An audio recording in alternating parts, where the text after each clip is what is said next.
Saboh Banja diambil dari bahasa Aceh yang artinya satu baris, merupakan hasil pemekaran dari 3 kabupaten kota, yaitu Aceh Tamiang, Kota Langsa, dan Aceh Timur. Penduduk Kota Langsa termasuk dalam kategori heterogen yang terkenal dari 3 perkauman, sehingga Kota Langsa kaya akan kebudayaan. Saboh Banja dalam tarian ini diangkat dari sebuah isu yang dulu pernah ada saat wilayah-wilayah Aceh banyak mengalami krisis pangan.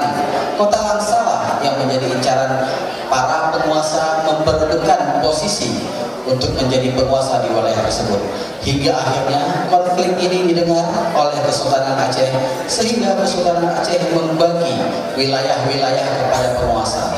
Lewat karya tari Saboh Banja inilah saatnya kita saling berbagi wilayah terhadap sesama penguasa.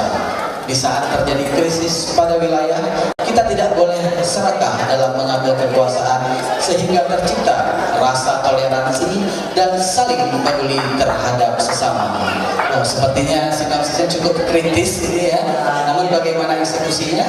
Ya tentu saja akan kita saksikan bersama-sama. Baiklah, langsung saja kita persilakan dengan nomor